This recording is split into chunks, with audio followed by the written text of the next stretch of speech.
शाला प्रबंधन से सांठगांठ कर पुस्तक दुकान का संचालन। दुकान संचालक एवं शाला प्रबंधन के विरुद्ध कार्रवाई की मांग। जोगी कांग्रेस के मोनू केसरी तरुण ठाकुर ने एसडीएम के नाम ज्ञापन।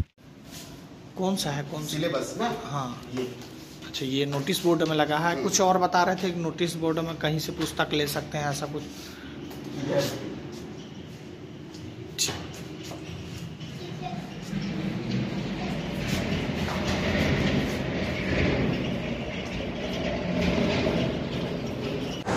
सेंट जॉन स्कूल का मामला ये है कि सेंट जॉन स्कूल की जो कापी पुस्तक जो मिलता था पहले, अब वो कापी पुस्तक सेंट जॉन स्कूल में वितरण नहीं हो रहा है। और खरसिया मार्केट में किसी भी कापी पुस्तक की दुकान में बच्चों को कापी पुस्तक उपलब्ध नहीं है।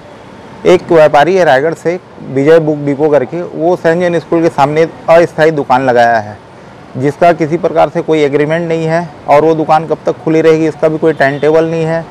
और वो दुकान वाला सुबह 9 से 1 बजे तक 4 घंटा खोलता है दुकान, और उसके बाद चले जाता है वहाँ से बंद करके वापस।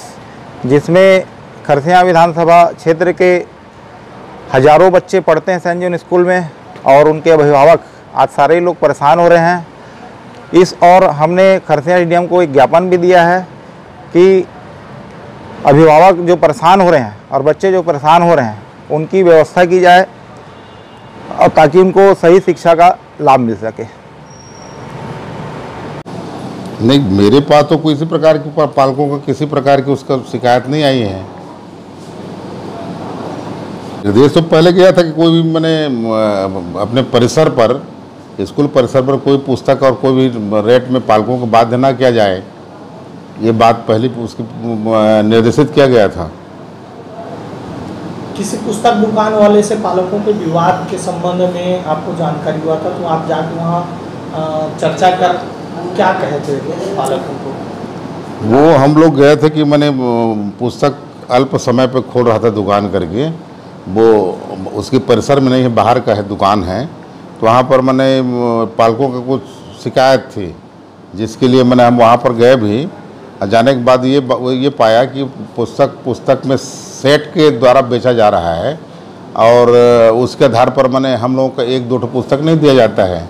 तो उस पर हम जाकर मैंने संबंधित बुक के मालिक थे, उनसे मैंने विजय बुक डिपो क्या है, विजय रायगढ़ का किराया, मैंने रायगढ़ से विजय बुक डिपो वाला आए थे, तो वो अपना दुकान लगाए। तो उसने कहा, उसने कहा भी कि आप मैंने सेट में ही नहीं बल्कि आपको जो भी रिक्वायरमेंट पालक करते हैं उसको दिया जाए। उस संबंध में 30 तारीख को हम लोग गए थे, तो 30 तारीख इस संबंध सारे रिपोर्ट उसके संबंधित दुकानदार के बारे रिपोर्ट और जो जानकारी है माननीय मैंने उसको अनुविभागीय अधिकारी राजस्व और जिला शिक्षा अधिकारी को उसकी रिपोर्ट भी हम लोग दे दिए हैं कार्यवाही हेतु।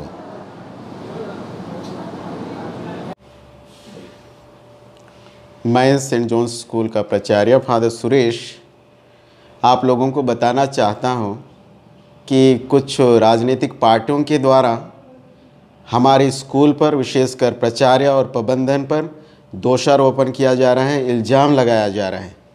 कारण यह है कि जैसे शासन के नियम अनुसार हम स्कूल कैंपस में पुस्तक का वितरण नहीं कर सकते, उसी को ध्यान में देते हुए इस वर्ष निर्णय लिया गया। समिति सदस्यों के बीच में चर्चा भी की गई कि इस बार पुस्तक बाहर से ही विद्यार्थी व्यवस्था करेंगे, और तब इसी के तहत कई यहाँ पुस्तक विक्रेता स्कूल में आए, पूछताछ किए क्या सिलेबस है, कैसे रहेगा।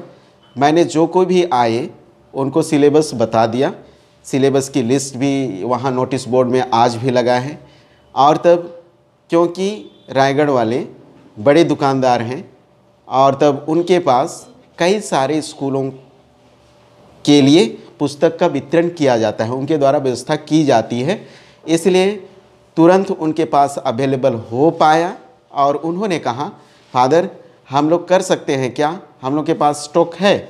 तो मैंने कहा ज़रूर, किसी मुझे कोई आपत्ति नहीं है, यदि आप व्यवस्था कर सकते हो, सुविधा दे सकते हो बच्चों के लिए, तो ये खुशी की बात है, हमारे बच्चे लाभान्वित होंगे। लेकिन मैं स्कूल में इस बार व्यवस्था नहीं करूँगा। और तब व्यवस्था करने से भी पेरेंट्स लोगों को आपत्ति होती है, इसलिए मैं नहीं करूँगा और शासन का भी आदेश है, ऐसे मैंने कहा। और जिस प्रकार से दोषारोपण लगाया जा रहा है कि स्कूल के प्रबंधन की साठगांठ, ये बहुत बड़ा दोषारोपण है जो बिल्कुल ही गलत है। आप कहीं से भी पूछ सकते हैं, पुस्तक विक्रेता के पास भी जाकर आप पूछताछ कर सकते हैं और हमसे भी पूछताछ कर सकते हैं, पूछ रहे हैं। मैं बता रहा हूँ, ये साठगांठ किसी प्रकार की साठगांठ नहीं है, ये झूठा इल्ज़ाम है, सरासर गलत है। ये दूसरों के द्वारा, यहाँ कुछ पुस्तक विक्रेता लोग हैं खरसिया में, उनके द्वारा उनको प्रेरित किया जा रहा है ये सब मुद्दों को उछालने के लिए, और इस प्रकार से बच्चों की पढ़ाई में बाधित हो रही है। हम लोग को, आप लोगों को मैं ये भी बता देना चाहता हूँ, मैं मिशनरी संस्था से ताल्लुक़ रखता हूँ। हमारी संस्था मिशन संस्था है, इसमें प्रॉफिट का कोई नाम नहीं है। आप लोगों को, हर लोगों को पता है, देश के लोगों को पता है कि हमारा मिशन संस्था क्या कर रहा है, कितने सारी शिक्षण संस्थाएं चला रही है। यहाँ तक कि जहाँ एक पैसा नहीं मिलता है वहाँ भी लोगों को सुविधाएं दे रही है, जागरूक कर रही है, शिक्षा प्रदान कर रही है। निस्वार्थ सेवा की भावना से हमारा संस्था काम करती है। और तब यहाँ खरसिया में, क्योंकि यह एक अच्छा जगह है, इसलिए शिक्षकों के हित को ध्यान में देते हुए, बच्चों के हित को ध्यान में देते हुए, वेतन को ध्यान में देते हुए कुछ फीस विधि जरूर की जाती है। और कोई बात रखना चाहेंगे? और का सहयोग कैसा कर रहा है? प्रशासन की ओर से कोई आए थे जांच के लिए या कुछ ऐसा कुछ पत्र? हाँ, प्रशासन आए थे, प्रशासन मतलब बीओ, उन्होंने पूछताछ की।